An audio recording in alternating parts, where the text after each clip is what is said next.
Good morning and welcome to the lecture.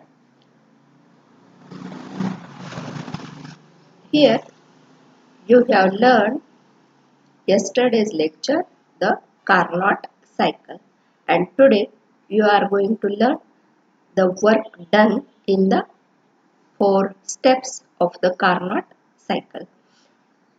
See here, according to the first law of thermodynamics, we can write Q heat absorbed, it is equal to delta E plus P delta V. Remember that this is the most important equation of first law of thermodynamics, and it is quite useful in the work done in Carnot cycle. You have to use this equation in the Carnot cycle. Heat absorbed Q, it is equal to delta E plus P delta V, where P delta V, it is the mechanical work. That means it is the product of pressure into change in volume. And here this is the change in internal energy. And the work in reversible expansion. All of you know the general gas equation Pv it is equal to nRT. Pv it is equal to nRT. Therefore P it is equal to nRT by V. Therefore we can equate this equation as W it is equal to minus P dV, where this small d it is the change in volume, and that change is a infinitesimally small. Then when we integrate this equation within proper limits and for n moles of an ideal gas, we have maximum work it is equal to minus nRT ln V2 by V1, where this ln it is the natural log to the base E, and V2 it is the final volume. This one it is the initial volume. Okay, the maximum work in a reversible process of expansion it is given by Wm. W means work and M means maximum work, and it is given by the general formula. It is equal to minus nRT ln V2 by V1, where N it is the number of moles of ideal gas, R it is a gas constant, T it is a temperature, this ln it is the natural log to the base E, and V2 final volume, and this one initial volume. And when the reactant it is in a gaseous state, at that time we consider the pressure of the gas, and here the maximum work obtained in the gaseous reaction we can write here minus nRT ln P1 by P2. So by using this equation, maximum work done in a reversible expansion and the first law of thermodynamics as Q it is equal to delta E plus P delta V, we can derive or we can formulate the work done equations of the Carnot cycle. See one by one.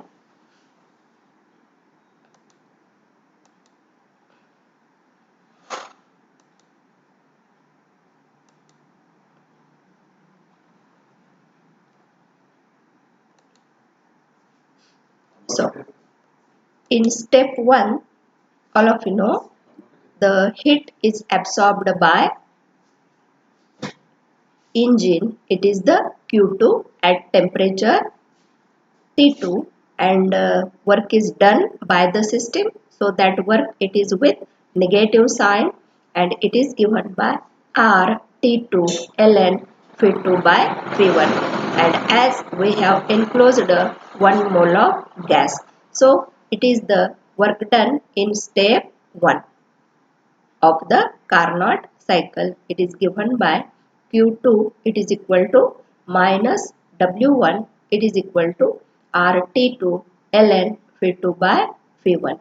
This is the work done in step first of the Carnot cycle. Then in step 2, adiabatic expansion, the gas is now allowed to expand adiabatically and reversibly from volume Phi2 to Phi3 along the path B to C. Since the system does the work adiabatically, that is Q, it is equal to 0. The temperature of the system falls from T2 to T1 as Q it is equal to 0. From the first law of thermodynamics, this equation, we can write delta E, it is equal to Q plus W, and as Q is 0, we can write delta E, it is equal to W. But for expansion, the work is done by the system. It is given by negative sign. So, it is equal to minus W. And again, the work done, it is given by this expression. Here, all of you know this Cv, that means heat capacity at constant volume. It is the ratio of change in internal energy by this change in temperature. That means Cv, it is given by dE by dt at constant volume. This is the infinitesimally small change and this is the finite change. We can write Cv, it is equal to delta E by dt, delta T. Therefore, from this above equation, we can write delta E, it is equal to Cv into delta T, and it is equal to Cv T1 minus T2. It is our work done in the second step, and as this work done is with negative sign, we can write this equation with positive sign as W it is equal to minus Cv T1 minus T2 minus Cv T1 minus T2, and we convert that negative sign by changing the sign inside this. Here we can write Cv, it is in a bracket T2 minus T1. This is the work done in the second step of the Carnot cycle. Then let the work done by the system in this step is negative, and that is the minus W2, it is equal to Cv in a bracket T1 minus T2. So we have written here minus W2, it is equal to minus Cv T2 minus T1. This is the work done in the second step of the Carnot cycle. Then the isothermal compression. This is the third step of the Carnot cycle, and the gas is allowed to compress isothermally and reversibly at temperature T1 from the volume Phi3 to Phi4 along the path CD. In this case, work is done on the system and hence heat will be produced and will be given up to the surroundings. Hence, this process is isothermal. We have delta E, it is equal to 0. Therefore, if Q1 is the heat given out at temperature T1 and W3 is the work done on the system, compression work, it is on the system. Then as per sign conventions, here Q1 amount of heat is given out, so this has negative sign. The work is done on the system, that work is given by positive sign. Therefore, here it is W3, no sign. Then it is equal to R T1 ln Phi3 by Phi4 by Phi3. I repeat, minus Q1, it is equal to W3, it is equal to R T1 ln Phi4 by Phi3. This is the work done in a third step of the Carnot cycle. Then adiabatic compression. Here the gas is finally compressed adiabatically from volume V4 to original volume V1, while the temperature rises from T1 to original temperature T2 along the path dA.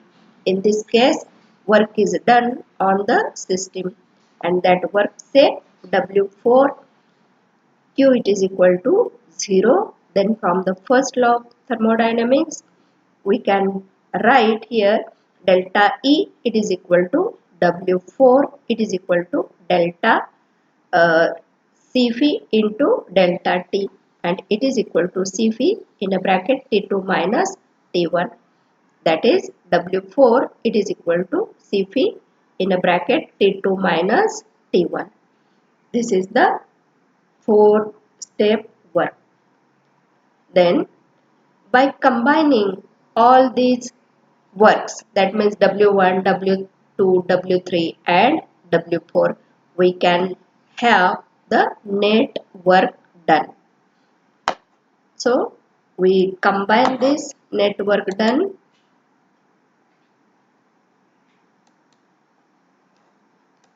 here.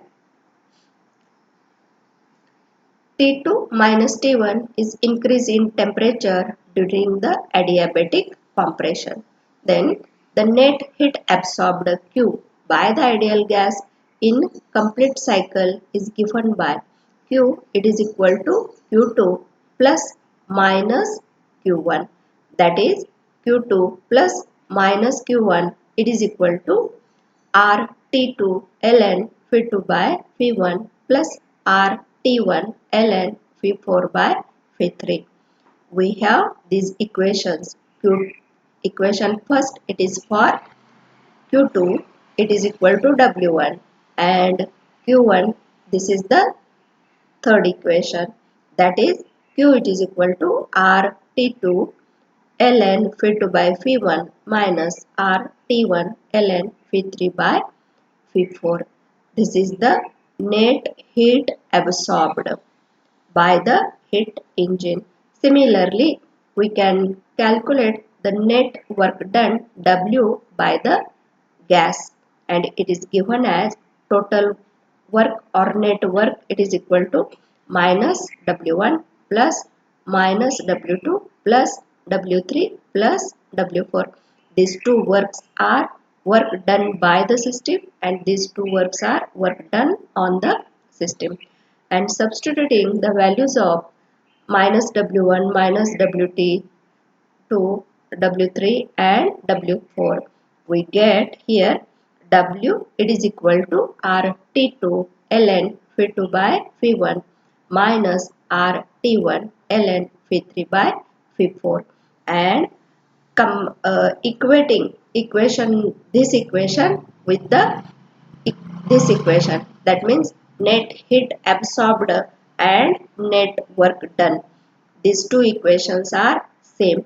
Therefore, we can write Q it is equal to W, and thus the essential condition for the cyclic process, that is Q it is equal to W, because in case of cyclic process the delta E it is equal to 0, and from the first law of thermodynamics we can write here Q it is equal to W.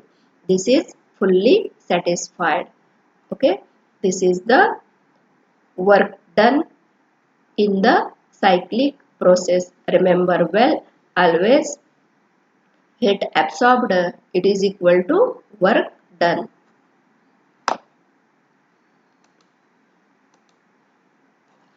Then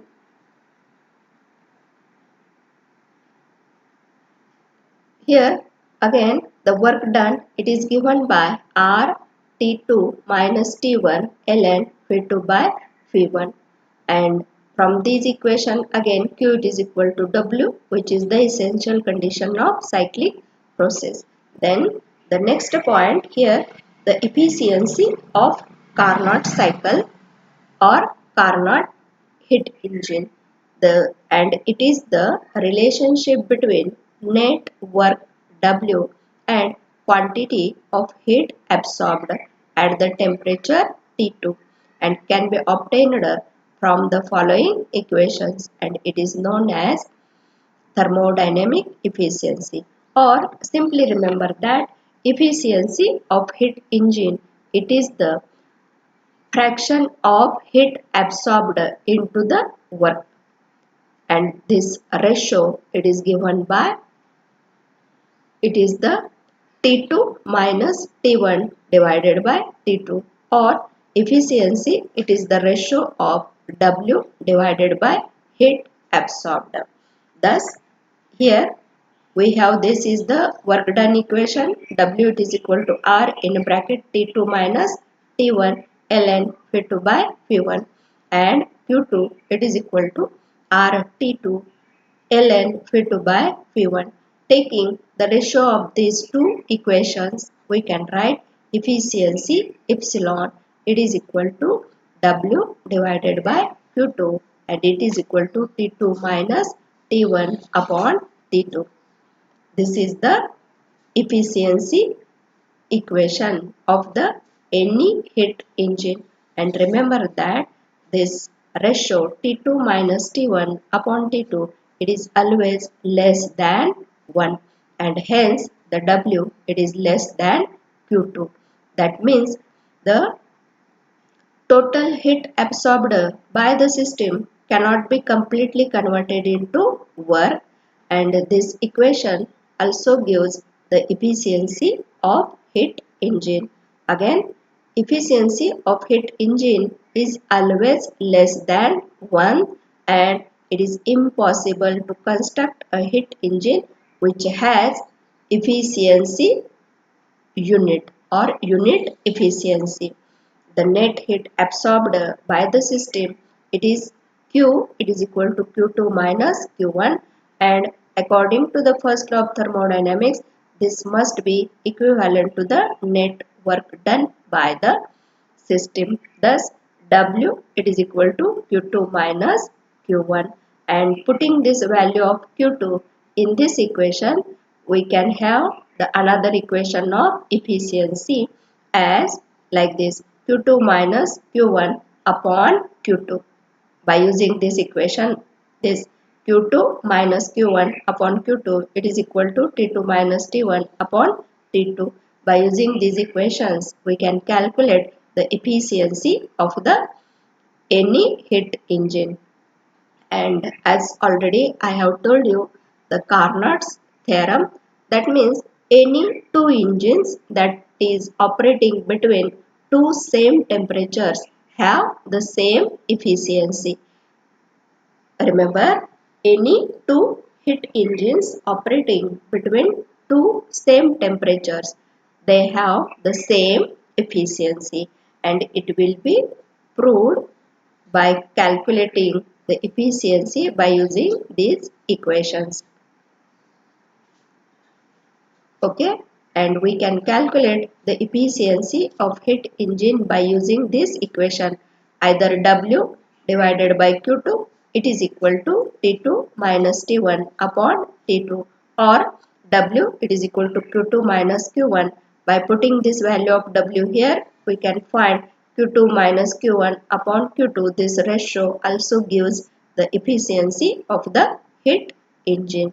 And for the next lecture, we will see the concept of entropy, the new concept of entropy. What is the physical significance of entropy, and what kind of information we have from the term entropy. So, thank you.